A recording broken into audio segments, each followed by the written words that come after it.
एक छोटे से गांव में कुमार सोहन रहता था। वो मिट्टी के बर्तन व खिलौने बनाया करता था और उसे शहर जाकर बेचा करता था। कभी कभी उसके 2-4 खिलौने बिकते तो कभी वो भी नहीं। जैसे तैसे उसका गुजारा चल रहा था। एक दिन उसकी बीवी शीला बोली, सुनो जी, क्यों न शहर जाकर कोई नौकरी ही कर लो। नौकरी करोगे तो महीने के अंत में कुछ धन तो आएगा। बीवी की बात सुन अब सोहन को भी ऐसा ही लगने लगा था, पर उसको मिट्टी के खिलौने बनाने का बहुत शौक था, लेकिन हालात से मजबूर था।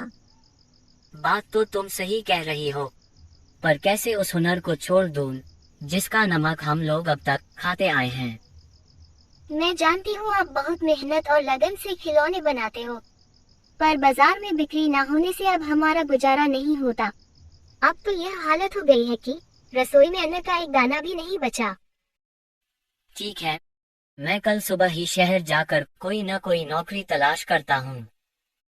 अगले दिन वो शहर के लिए रवाना हो गया और एक व्यापारी के पास वह नौकरी करने लगा। सोहन वहाँ नौकरी करता तो जरूर था, पर उसका मन अभी भी अपने चाक और मिट्टी के खिलौनों में ही रहता था। समय बीतता गया। एक दिन शहर में जहाँ वह काम करता था, उस मालिक के घर पर उसके बेटे निखिल का जन्मदिन था। सब महंगे महंगे तोहफे लेकर आए। सोहन ने सोचा, क्यों ना मैं मिट्टी का खिलौना बनाऊं और बच्चे के लिए लेकर जाऊं। वैसे भी हम गरीबों का तोहफा कौन देखता है। यह सोचकर वह मिट्टी का खिलौना बनाया और बनाकर जन्मदिन पर ले गया। जब दावत खत्म हुई तो निखिल की नजर उस मिट्टी के खिलौने पर पड़ी। उसे वो हाथ में उठा लिया और खुश होकर और भी बच्चों को दिखाने लगा।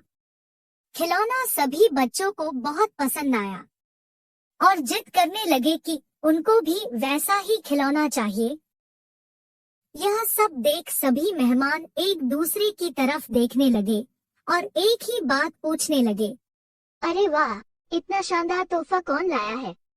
इतना महंगा तोहफा ये किसने लाया होगा? ये खिलौना तो शायद आपका नौकर सोहन लाया है। इतना सुनते ही सब हैरान हो गए। सभी एक दूसरे का चेहरा देखने लगे। तभी मालिक बोला, सोहन तो बहुत गरीब है, इतना महंगा खिलौना कहाँ से ला सकता है? हाँ, मैंने देखा है, ये खिलौना सोहन ही लाया है। ठीक है, सोहन को बुलाओ, उससे पूछो कि ये खिलौना वह कहाँ से खरीदा है। वहाँ सोहन आता है और सब उसी के तरफ देखते हैं। वह माहौल देखकर हैरान हो जाता है। मुझसे क्या गलती हुई, सब मुझे ही घूर रहे हैं। शायद मेरा खिलौना निखिल को पसंद नहीं आया होगा और बच्चों के सामने वो अपमानित होगा।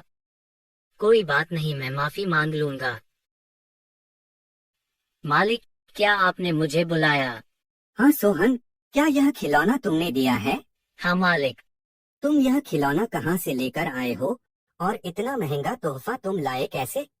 इतना सुन सोहन मन ही मन खुश होता है और मुस्कुराते हुए बोलता है, माफ कीजिएगा मालिक, ये कोई महंगा तोहफा नहीं है, यह मैंने खुद बनाया है। गांव में यही खिलौना बनाकर मैं अपने परिवार का गुजारा करता था, लेकिन इससे अब घर नहीं चलता, इसलिए आपके यहाँ नौकरी करने आया हूँ। अरे वाह, तुम क्या अभी है खिलौना बना सकते हो?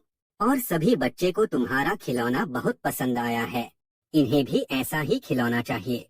सोहन खुश होकर बोला, हाँ मालिक, बिल्कुल बना सकता हूँ। जब कल मैं आऊँगा तो खिलौना बना कर लेते आऊँगा। अगले दिन सोहन ने शानदार रंग बिरंगे खिलौने बना कर दिए। यह देख मालिक ने सोचा, क्यों ना मैं खिलौने का भी व्यापार करूं। वह अपने बीवी से बोला, सुनीता, सोहन खिलौना बहुत अच्छा बनाता है, उसे खिलौना बनवाकर शहर में उसका भी व्यापार कर लें।